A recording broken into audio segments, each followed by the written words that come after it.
Welcome back guys. आज हम अपना लेक्चर को कंटिन्यू कर रहे हैं जो कि था न्यूट्रिशन इन प्लांट्स। उस दिन के बाद आई नो थोड़ा डिले हो गया है, एक दो दिन का, due to some electricity issues वगैरह चल रहे थे इस एरिया में हैवी रेनफॉल की वजह से।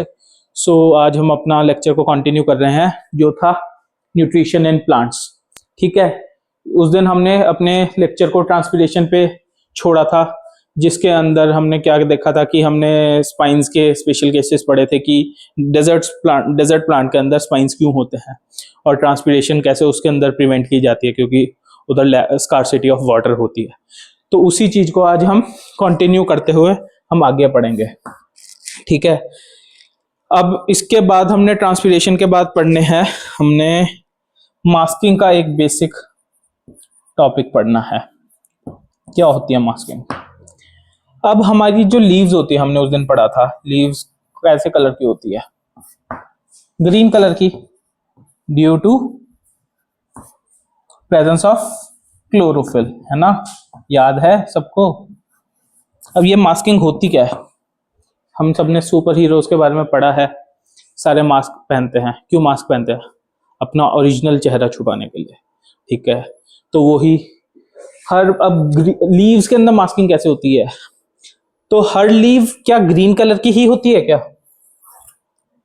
नहीं, मल्टी कलर की लीव्स होती हैं। हमने देखा है बहुत सारे प्लांट्स में, जैसे अगर आप देखो एक पत्थर चट कहते हैं, उसकी थोड़ी पर्पल रेडिश सी लीव्स होती हैं। ठीक है, तो अब वो ग्रीन नहीं है, तो क्या फिर वो फोटोसिंथेसिस की प्रोसेस को कर रही है? क्वेश्चन ये राइज करता है। फोटोसिंथेसिस को कर रही है क्योंकि ग्रीन नहीं है। अब ग्रीन नहीं है तो मतलब क्लोरोफिल भी नहीं होगा।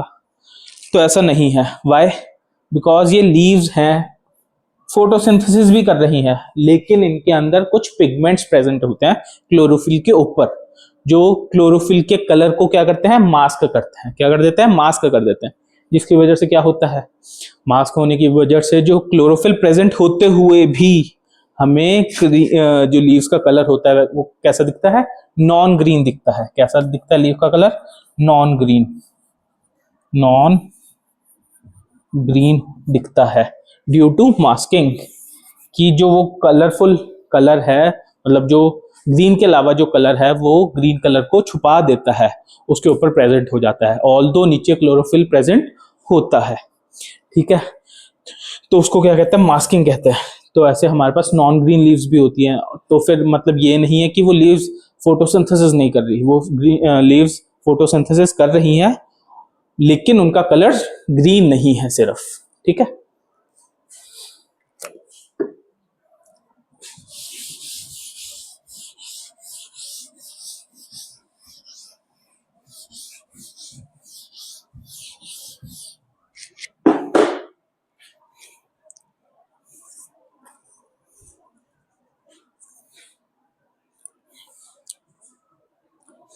नाउ गाइस, अब हम एक बहुत इंपॉर्टेंट टॉपिक पे आएंगे।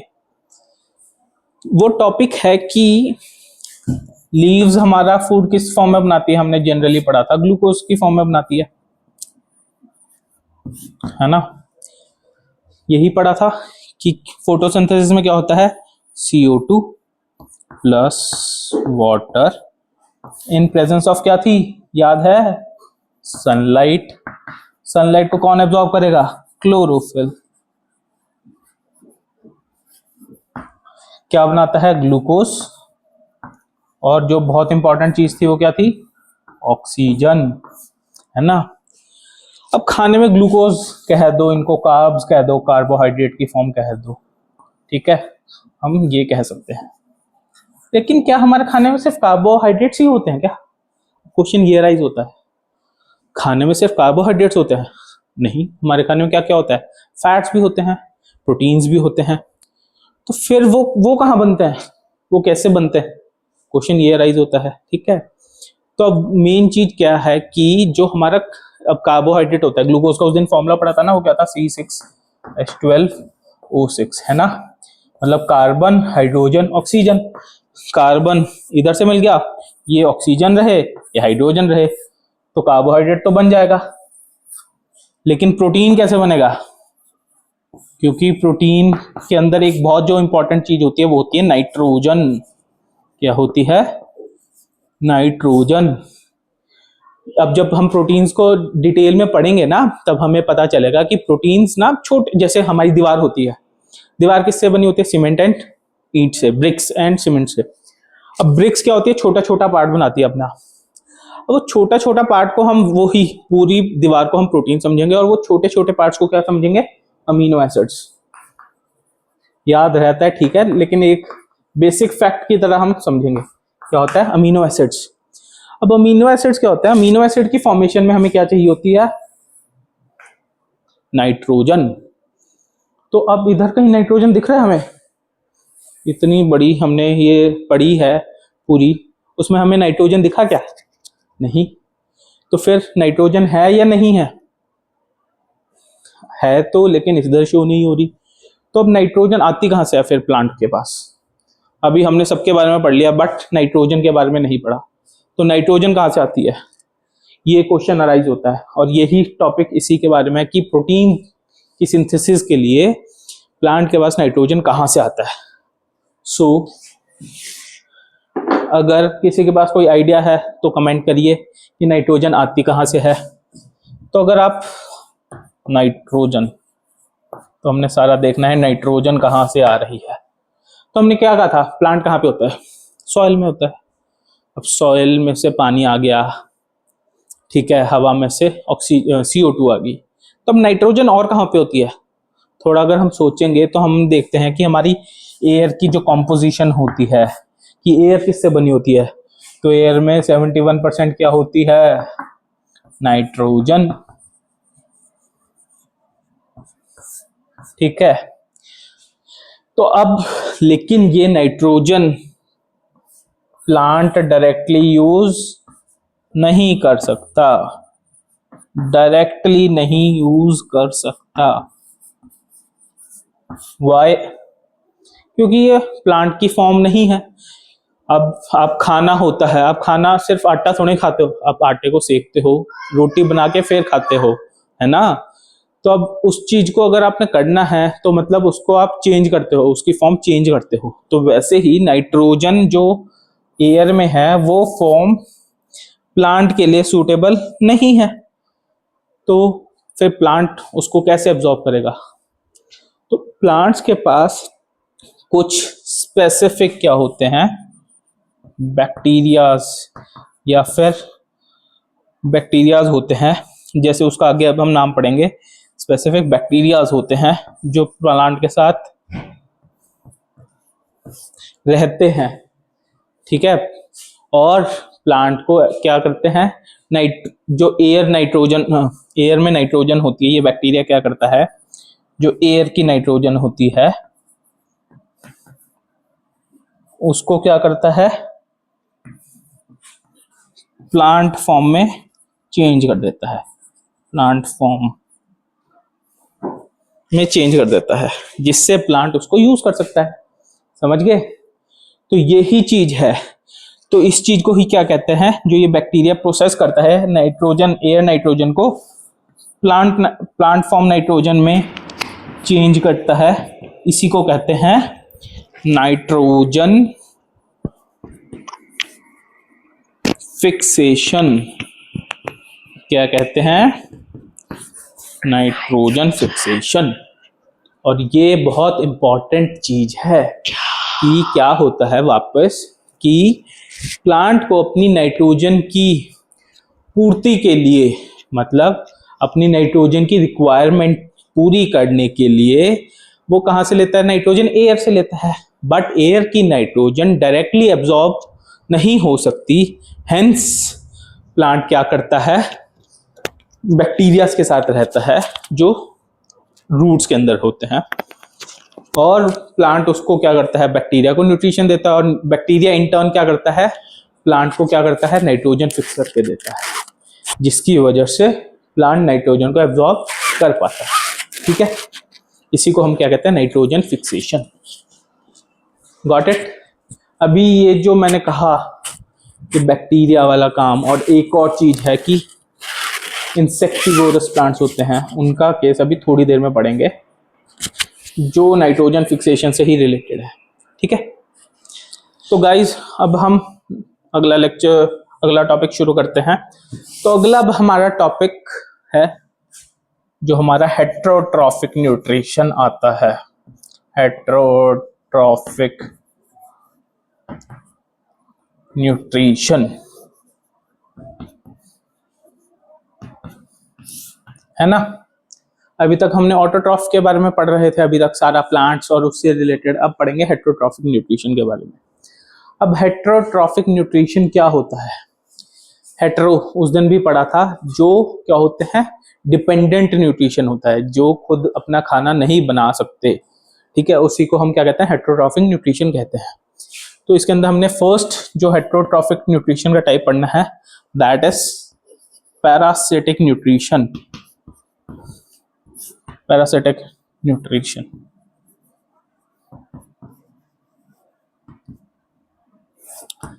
अब ये पैरासिटिक न्यूट्रिशन वही है, तो प्लांट्स का ही केस, बट प्लांट्स में ऐसे कौन से ट्रीज होते हैं या फिर ऐसे कौन से टाइप्स होते हैं जो पैरासाइट्स होते हैं?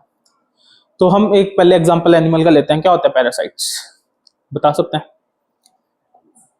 कोई एग्जांपल याद आ रहा हो बहुत अच्छा पैरासाइट का एग्जांपल जो हम कॉमनली देखते हैं, गर्मियों में बहुत ज्यादा होते हैं, मच्छर, मॉस्किटोस।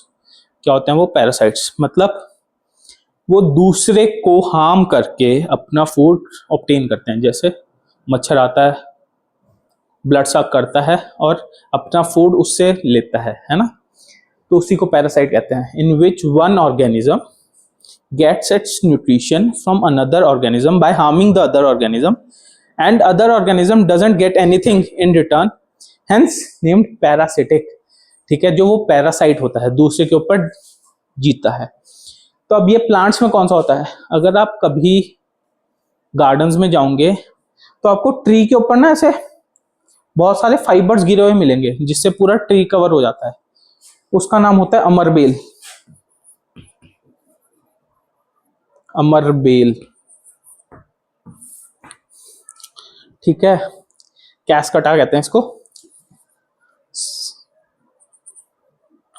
ठीक है, कैस्कटा, साफ लिख देता हूं।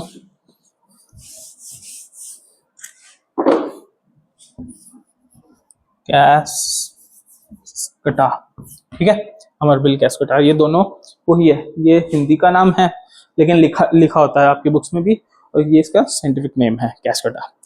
तो ये अगर आप अपनी बुक्स में भी देखोगे, इसकी फोटो बहुत क्लियरली दे रखी होगी। तो ये क्या करता है, ये एक बेल ही होती है। जैसे बेल का मतलब क्लाइंबर। तो जैसे ये ट्री है हमारी, तो ये ट्री के ऊपर ऐसे फैली होती है पूरी, और ट्री की स्टेम के अंदर बोर करके, मतलब ड्रिल करके, जो ट्री का सिस्टम होता है उसमें से फूड को एब्जॉर्ब करती रहती है, और ट्री को कुछ नहीं देती है। इन रिटर्न ट्री को कुछ नहीं देती, सिर्फ ट्री से अपना न्यूट्रिशन लेती रहती है। हेंस नेम्ड पैरासाइट, कि ये ट्री को कोई फायदा ना देते हुए अपना सिर्फ फायदा देखती है और ट्री के ऊपर ही जी रही होती है। ठीक है, तो इसका नाम क्या है? अमरबेल या कैस्कटा। ठीक है, कोई और एग्जांपल अगर आपको पता हो तो आप जरूर लिखेंगे कमेंट्स में। ठीक है, कोई और पता चले। ठीक है, एक ये बेसिक एग्जांपल है कैस्कटा और अमरबेल का। अब सेकेंड टाइप की न्यूट्रिशन क्या आती है हेटेरोट्रॉफ में? एक हमने क्या पहले क्या पढ़ी? पैरासाइट। दूसरी है saprophytic. Saprophytic, saprophytes, saprophytic nutrition. What is saprophytes? अब हमने ये देखना है। अगर आप कभी स्कूल में हम सारे लंच बॉक्सेस लेके जाते हैं, कभी ऐसा हुआ है, कभी ना कभी किसी के साथ हुआ होगा पक्का, कि आप टिफिन एक दो दिन बैग में भूल जाते हो, एक दो दिन या हफ्ता। फिर जैसे ही और बिना मतलब उसके अंदर खाना रखा हुआ है और टिफिन धोया नहीं, काफी दिन से बंद है, तो जैसे ही खोलते हो उसके अंदर से क्या निकलते हैं? ऐसे मोल्ड्स निकलते हैं ग्रीन कलर का। या फिर फ्रिज के अंदर अगर ब्रेड है, बहुत पुरानी रखी हुई है काफी टाइम से, तो ग्रीन कलर की हो जाती है ब्रेड। क्या होती है वो? क्या कहते हैं उस चीज को? उस चीज को कहते हैं फंगस। फंगस, तो फंगस है क्या? फंगस एक सैप्रोफिटिक न्यूट्रिशन करने वाला ऑर्गेनिज्म है। तो फंगस करती क्या है? फंगस डैम्प, डैम्प इज गिल्ली, डैम्प मॉइस्ट प्लेस पे ग्रो करती है। डैम्प और मॉइस्ट प्लेस पे ग्रो करती है। डैम्प इज गिल्ली सी और मॉइस्ट हवा में मॉइस्चर की बात हो रही है, ठीक है। तो उधर ग्रो करती है। तो रेफ्रिजरेटर के अंदर जो आपकी ब्रेड होती है वो थोड़ा बहुत मॉइस्चर पकड़ लेती है, और फ्रिज का एनवायरनमेंट, जो रेफ्रिजरेटर का एनवायरनमेंट होता है वो मॉइस्ट सा ही होता है। तो उधर जो आपकी ब्रेड होती है जो पुरानी होती है उसके ऊपर क्या लग जाती है? फंगस ग्रो कर जाती है। तो फंगस क्या करती है? सैप्रोफिटिक न्यूट्रिशन को फॉलो करती है। अब ये होता क्या है? An organism which obtain its nutrition from dead and decaying organisms या dead and decaying stuff, उसको क्या कहते हैं? सैप्रोफिटिक। मतलब जो ऑर्गेनिजम्स अपना खाना सड़े गले से लेते हैं खाने से, मतलब जैसे ब्रेड इतने दिन से जब डैम्प हो जाती है तो वो सड़ जाती है, तो सड़ने के बाद उसमें क्या लग जाती है? फंगस। तो फंगस क्या होती है? फंगस का अगर हम, फंगस एक लोअर प्लांट का ऑर्गेनिज्म है, तो उसका ऐसे अंदर कोई ऐसे डिफरेंशिएटेड बॉडी नहीं होती। अगर माइक्रोस्कोप में देखें उसका ऐसा कुछ स्ट्रक्चर होता है, ठीक है, ऐसा। इसी को कहते हैं फंगस, ब्रेड मोल्ड। तो ये जो फंगस ब्रेड के ऊपर लग जाती है उसका नाम क्या होता है? ब्रेड मोल्ड कहते हैं। Bread mould. तो ये ब्रेड मोल्ड क्या ऐसे शेप की होती है और ये उग जाती है। तो अब ये करती क्या है? ये सारा अपना जो डाइजेशन है वो ब्रेड के ऊपर करके ब्रेड से सिर्फ सारे न्यूट्रिशन लेके उग जाती है, ग्रो करने लग जाती है, ठीक है। तो सैप्रोफिटिक न्यूट्रिशन क्या है? अ टाइप ऑफ न्यूट्रिशन, एक ऐसा टाइप न्यूट्रिशन का जिसमें जो ऑर्गेनिज्म है वो डेड और डिकेइंग, सड़े और मरे गले चीजों से अपना न्यूट्रिशन लेती है। तो फंगस कई बारी डंग पे भी उग जाती है। काव डंग होता है ना, गाय का गोबर, उस पे भी उग जाती है। आप अगर कभी नेचर में जाओगे बारिश के दिनों में, तो बाहर जो लकड़ी रखी हो, कोई जैसे झाड़ियों में लकड़ी गिरी हो, तो लकड़ी के ऊपर भी उग जाती है फंगस, क्योंकि लकड़ी होती है, गिल्ली होती है, डैम्प प्लेस होता है। तो उधर भी जैसे ब्रांच स्टिक्स पे भी फंगस उग जाती है। तो पॉइंट ये आता है, ये उगती कैसे? मतलब अब फ्रिज है, फ्रिज के अंदर हमारी ब्रेड रखी हुई थी, तो उसके ऊपर फंगस कैसे आ गई? तो ये जो मैंने आपको ये स्ट्रक्चर दिखाया ना, ये भी माइक्रोस्कोप के नीचे का स्ट्रक्चर है। तो आपको तो जस्ट ये ब्रेड है, उसका कलर ग्रीन ग्रीन सा दिखेगा, तो बहुत छोटी ये होती है, बहुत ही माइक्रोस्कोपिक ऑर्गेनिज्म सा होता है ये, ठीक है। तो जो ये फंगस होती है ना, जब ये ग्रो कर जाती है, मैच्योर हो जाती है, तो इसके अंदर से स्पोर्स निकलते हैं। तो फंगस के स्पोर्स ना हवा में जनरली उड़ ही रहे होते हैं, हवा में ही होते हैं। तो जहां पे ये बैठ जाते हैं और ऐसी जगह जो डैम्प होती है वहां पे ये ग्रो करने लग जाते हैं।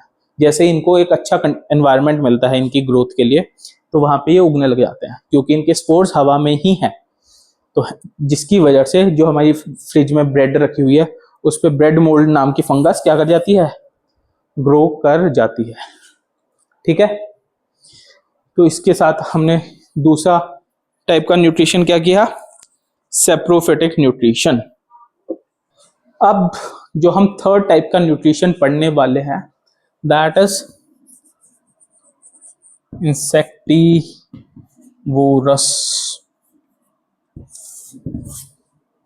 What is insectivorous? इंसेक्ट वोर, खाने वाले, ऐसे प्लांट जो इंसेक्ट्स को खा के अपने न्यूट्रिशन की पूर्ति करते हैं। तो जो मैंने अभी आपको पहले टॉपिक पढ़ाया था, याद है, नाइट्रोजन फिक्सेशन का, वो भी कहीं ना कहीं इसके साथ थोड़ा अटैच्ड है। वो कैसे, अभी पढ़ते हैं। तो हमने छोटी क्लासेस से ही सिक्स्थ में ही हमने एक प्लांट का नाम सुना था, अगर याद है, पिक्चर प्लांट। सुना है? बिल्कुल। और एक प्लांट का नाम होता है वीनस फ्लाई ट्रैप।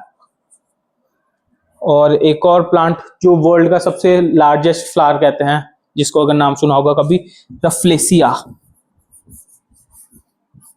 ये बिगेस्ट फ्लावर होता है। तो ये तीनों प्लांट है क्या? तो ये तीनों प्लांट इंसेक्टिवोरस प्लांट्स है। मतलब ये इंसेक्ट्स को खाते हैं। क्यों खाते हैं? अपनी न्यूट्रिशनल रिक्वायरमेंट को रिक्वायरमेंट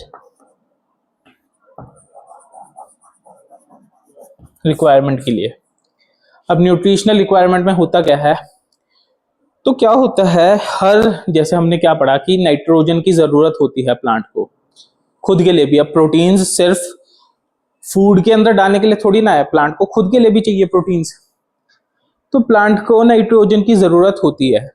तो जैसे अगर हम खेत की बात करें, एग्रीकल्चर लैंड की बात करें, तो उधर हम मैन्योर्स भी डालते हैं, फर्टिलाइजर्स भी डालते हैं, है ना, खाद डालते हैं, फर्टिलाइजर डालते हैं, ताकि जो केमिकल, मतलब कोई नाइट्रोजन की कमी है, फास्फोरस की कमी है, कैल्शियम की कमी है, वो पूरी हो जाए। बट जब जंगल में न्यूट्रिशन की कमी होती है लैंड में, तो जो प्लांट होते हैं वो अडेप्ट करते हैं अपने आप को। जैसे हम भी तो अडेप्ट करते हैं। अब सर्दी में अगर आप जाओ तो आप क्या चेंजेस लाते हो अपने खाने में? आप ज्यादा फैट वाला खाना खाने लग जाते हो। जैसे सर्दी आते ही आप हलवा ज्यादा खाते हो, गाजर का हलवा हो गया। आप मिठाइयाँ ज्यादा खाने लग जाते हो। क्यों? क्योंकि आपकी बॉडी को रिक्वायरमेंट बढ़ जाती है हीट प्रोडक्शन के लिए। आप कपड़े मोटे पहनते हो, तो आपने ये धीरे धीरे बनाए ना कपड़े, जब आपको जरूरत लगे तो आपने अपनी लाइफस्टाइल में चेंजेस करने शुरू किए अकॉर्डिंग टू द एनवायरनमेंट। आपके आसपास के कैसा एनवायरनमेंट है, तो आपने उसको अडेप्ट करना शुरू किया। तो वैसे ही जो ये सारे प्लांट्स थे, इनकी जो न्यूट्रिशनल रिक्वायरमेंट थी वो पूरी नहीं हो रही थी। तो इन्होंने क्या अडेप्ट किया? इन्होंने इंसेक्ट्स को मार के उनसे न्यूट्रिशन एब्जॉर्ब करना शुरू कर दिया। तो अब जैसे पिक्चर प्लांट होता है, पिक्चर क्या होता है? घड़े जैसी शेप। तो पिक्चर प्लांट में ऐसे एक पॉकेट होती है, जैसे ही उसमें इंसेक्ट एंटर करता है, इसका माउथ क्लोज हो जाता है। वीनस फ्लाई ट्रैप कैसी होती है? वीनस फ्लाई ट्रैप का ऐसे स्ट्रक्चर होता है और इसके ऊपर ऐसे दांत बने होते हैं दोनों तरफ। तो जैसे ही कोई इंसेक्ट इसमें बीच में मूव करता है, ठीक है, तो ये दांत बंद हो जाते हैं और फ्लाइज को, जैसे मक्खी वगैरह को पकड़ के उससे अपनी न्यूट्रिशन की रिक्वायरमेंट पूरी करते हैं। तो अब आप कहोगे ये इसके अंदर जाएंगे क्यों? ये पिक्चर है, इसके अंदर इंसेक्ट जाएगा क्यों, या इसके बीच में फ्लाइज आएंगी क्यों? क्योंकि इसके अंदर से स्मेल्स आती हैं जो इंसेक्ट्स को अट्रैक्ट करती है। अब जो ये रफलेसिया है, ये बहुत बड़ा फ्लावर होता है, इतना बड़ा फ्लावर होता है। इसके बीच में से सड़े हुए अंडे की स्मेल आती है, रॉटन एग स्मेल। तो इसमें बड़े बड़े ऑर्गेनिज्म घुस जाते हैं, रोडेंट्स, मतलब चूहे वगैरह भी घुस जाते हैं, और वो अंदर जाके मर जाते हैं, जिससे ये फ्लावर अपनी खाने की जो न्यूट्रिशनल की रिक्वायरमेंट है वो पूरी करता है। समझे? तो अब इनके पास क्या होता है, इन जनरल जो इंसेक्ट्स होते हैं उनसे ये नाइट्रोजन लेते हैं बहुत ज्यादा अमाउंट में। तो जनरली ये तीनों प्लांट्स कहाँ पे होते हैं? नाइट्रोजन डेफिशिएंट एरियाज में होते हैं। जहाँ पे नाइट्रोजन की डेफिशिएंसी होती है, कहाँ पे? सोयल में।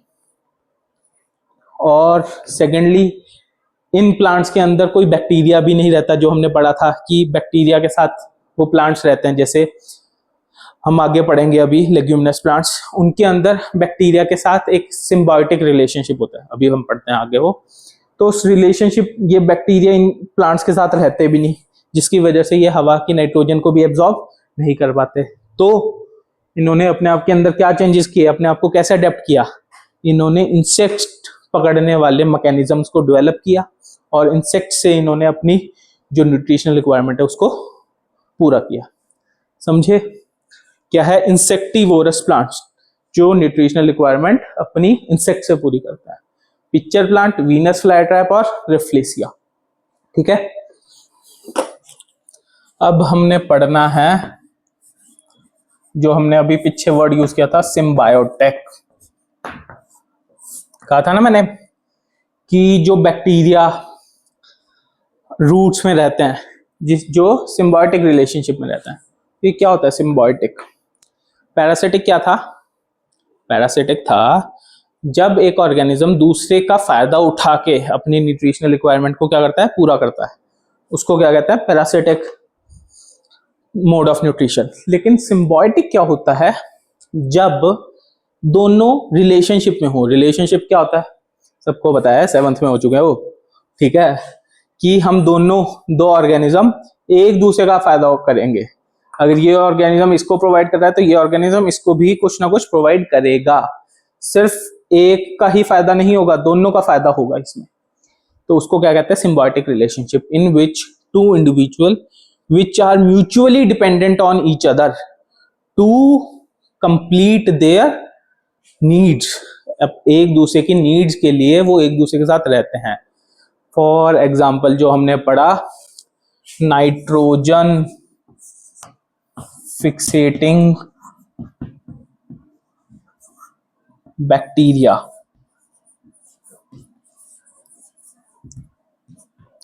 अब ये होता क्या है, इसका एग्जाम्पल है राइजोबियम। अब ये राइजोबियम होता क्या है? ये एक बैक्टीरिया होता है।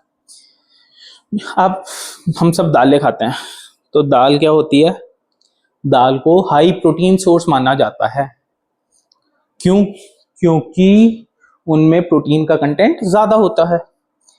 तो अब वो प्रोटीन बनाने के लिए उसकी नाइट्रोजन की रिक्वायरमेंट भी क्या होगी, ज्यादा होगी, है ना। अगर आपको प्रोटीन ज्यादा चाहिए तो उसके लिए आपको नाइट्रोजन भी ज्यादा चाहिए। नॉर्मल प्लांट से आपको नाइट्रोजन ज्यादा चाहिए। तो क्या होता है, तो जो फॉर एग्जांपल ये लेग्यूमिनस प्लांट्स होते हैं। लेग्यूमिनस प्लांट्स कौन से होते हैं? जो दालों वाले प्लांट होते हैं। आप अरहर की दाल खाते हो, आप मूंग की दाल खाते हो, ठीक है, चिकपी, ठीक है, ब्लैक ग्राम्स, ये सारी दालें खाते हो। उन सारे प्लांट्स को क्या कहते हैं, लेग्यूम्स। और ठीक है, तो जो ये लेग्यूम्स होते हैं, ये आपकी अर्थ है, इसके नीचे इसकी ये क्या है, रूट्स हैं। तो जब ये रूट्स होती है ना, इन रूट्स में गांठ कहते हैं ना, जिसको गांठ मतलब एक सर्कुलर सा एरिया बन जाता है, मोटा सा, ठीक है। जैसे ही आप रूट निकाल लोगे, जैसे ये चौक है, तो ये रूट के ऊपर ऐसे चौक टाइप में स्ट्रक्चर बना होगा, ठीक है, थोड़ा सा स्वेल हो रखा होगा रीजन, जैसे ये रीजन स्वेल हो रखे हैं। तो ये जो स्वेल्ड रीजन होते हैं ना, इन स्वेल्ड रीजन में कौन रहता है? ये राइजोबियम बैक्टीरिया रहता है। कौन रहता है? ये राइजोबियम बैक्टीरिया रहता है इसके अंदर, ठीक है। अब ये राइजोबियम बैक्टीरिया क्या करता है? ये राइजोबियम बैक्टीरिया जो हवा में से नाइट्रोजन होती है, वो मतलब ये एक प्राइवेट फैक्ट्री है इस प्लांट की। तो ये बैक्टीरिया क्या करता है, इस प्लांट को नाइट्रोजन फिक्स करके देता रहता है रेगुलरली, ठीक है। तो इस प्लांट को क्या होता है, नाइट्रोजन की कभी कमी नहीं होती। और बैक्टीरिया को क्या चाहिए होता है? फूड चाहिए होता है। तो प्लांट इन टर्न बैक्टीरिया को क्या देता है? फूड देता है। तो हो गया ना, प्लांट को नाइट्रोजन चाहिए थी, बैक्टीरिया को फूड चाहिए था, दोनों ने एक दूसरे के ऊपर डिपेंडेंट थे और किसी ने किसी का फायदा भी नहीं उठाया। तो ये एक एग्जांपल है सिम्बायोटिक रिलेशनशिप का राइजोबियम बैक्टीरिया, जो कि नाइट्रोजन फिक्सेशन करता है किसके अंदर? लेग्यूम्स में। किसमें? लेग्यूम्स। लेग्यूम्स क्या होते हैं? दाल, सारी दालें, ठीक है, जो हम खाते हैं। तो ये एक एग्जांपल है सिम्बायोटिक रिलेशनशिप का। एक और एग्जांपल अभी हमने पढ़ना है, जिसको हम कहते हैं लाइकन्स। पढ़ा है किसी ने?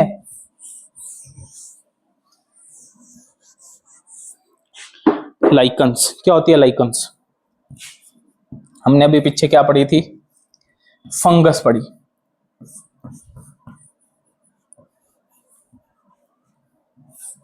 फंगस क्या होती है?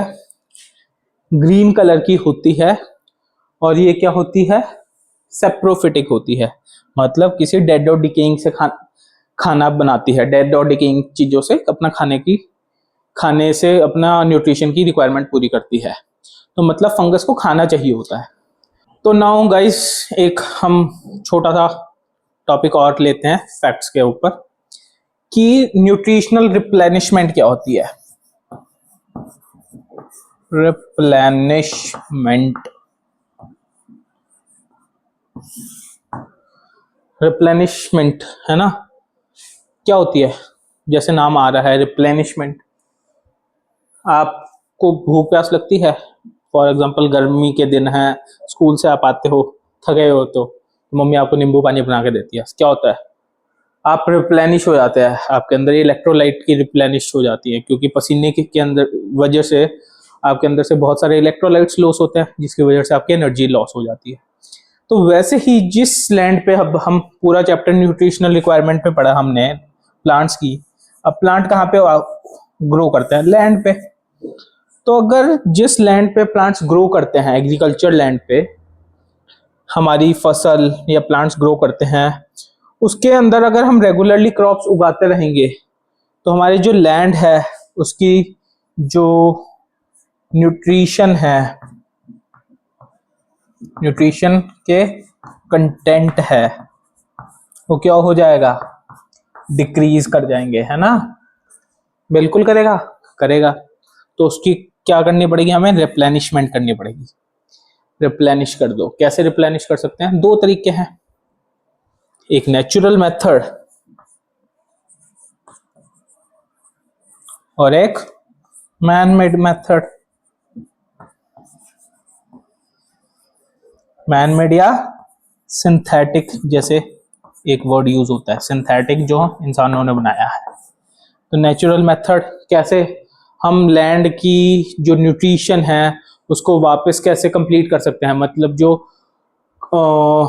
न्यूट्रिशन था, जैसे बहुत सारी ये नाइट्रोजन है या फॉस्फोरस है, वो कम हो गया लैंड में, तो उसको कैसे पूरा करेंगे हम नेचुरल मेथड से? या तो लैंड को खाली छोड़ देंगे, उसके ऊपर कोई खेती नहीं करेंगे काफी टाइम तक, ठीक है, फॉर एग्जांपल 6 महीने 1 साल उसको लैंड को खाली छोड़ दिया, तो जिसकी वजह से जो न्यूट्रिशन थे उसके अंदर जो हमारे एलिमेंट्स थे वो वापस नेचुरली पूरे हो जाएंगे। या सेकंड, खाद, मैन्योर कहते हैं, है ना? मैन्योर किससे बना होता है? काऊ डंग से जनरली। तो काऊ डंग उसके अंदर डाल के उसकी जो सॉइल है उसकी टिलिंग करेंगे, पूरी सॉइल को पहले खोदेंगे, एरी कर देंगे थोड़ा सा, उसके अंदर फिर जो हमारा काऊ डंग होता है, मैन्योर होता है, उसको बहुत अच्छे से मिला देंगे। तो जिससे क्या हो जाएगा, जो मैन्योर की वजह से जो हमारा लैंड है वो वापस से क्या हो जाएगा? एक बहुत फर्टाइल लैंड बन जाएगा, जिसके अंदर जो न्यूट्रिशन कंटेंट है वो क्या हो गया? अब इंक्रीज हो जाएगा। ठीक है, क्या हो जाएगा? इंक्रीज कर जाएगा। दूसरे क्या होते हैं? फर्टिलाइजर्स। सिंथेटिक में क्या आते हैं? फर्टिलाइजर। फर्टिलाइजर क्या होते हैं?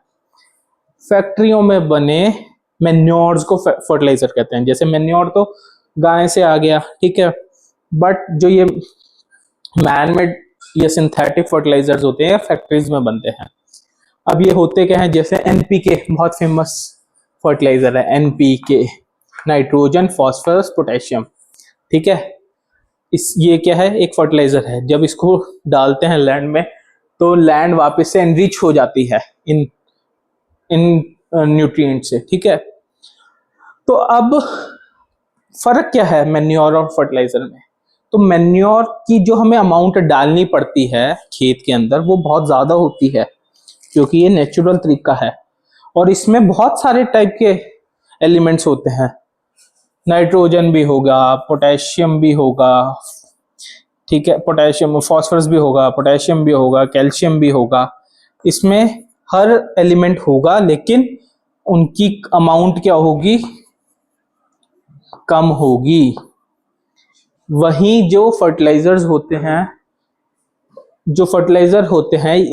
ये कंसंट्रेटेड होते हैं, ये डलते थोड़े से हैं लैंड में, लेकिन जो ये हमें न्यूट्रिशन प्रोवाइड करते हैं, लैंड को प्रोवाइड करते हैं न्यूट्रिशन, वो बहुत ज्यादा होता है, ठीक है।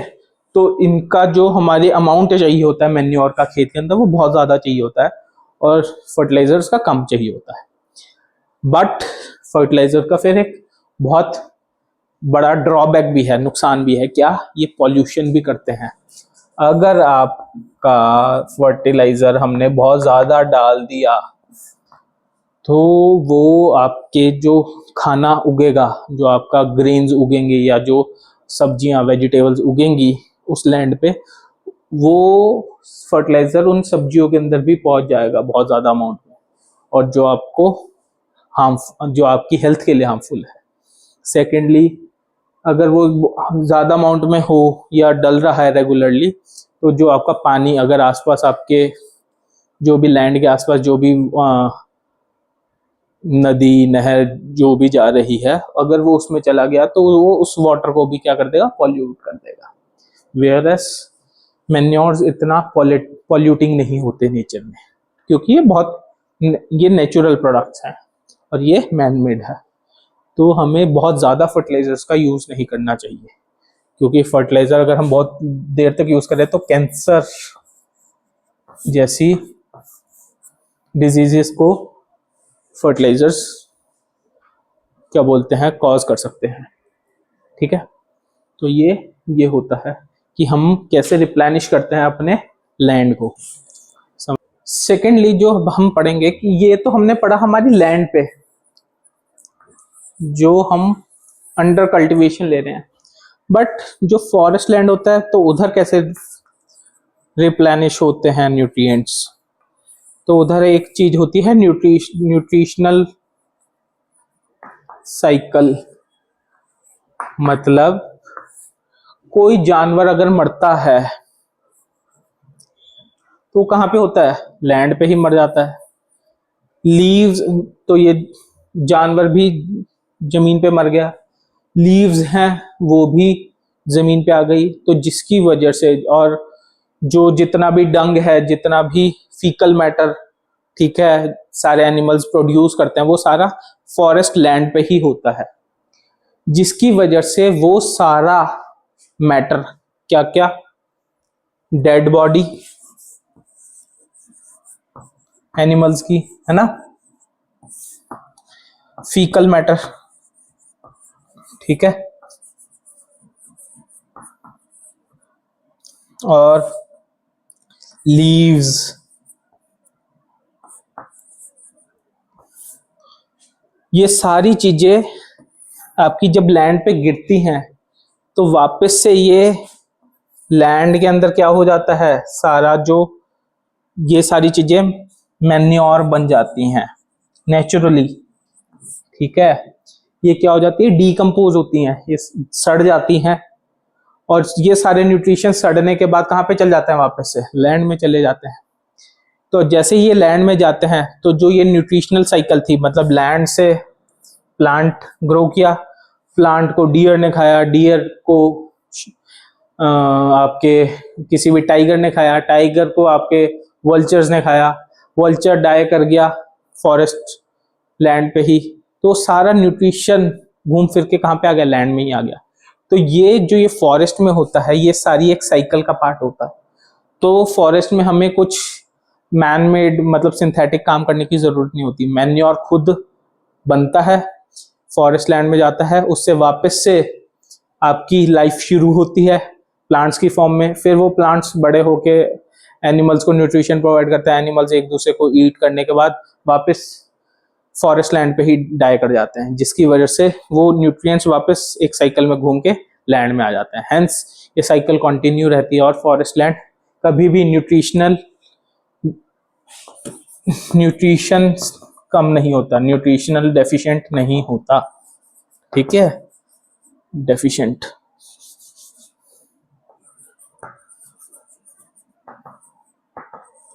न्यूट्रिशनल डेफिशिएंट कभी भी फॉरेस्ट लैंड नहीं होता। तो ये कुछ फैक्ट्स थे जो मेरे हिसाब से चैप्टर के साथ काफ़ी हेल्पफुल रहेंगे आपके लिए जानना।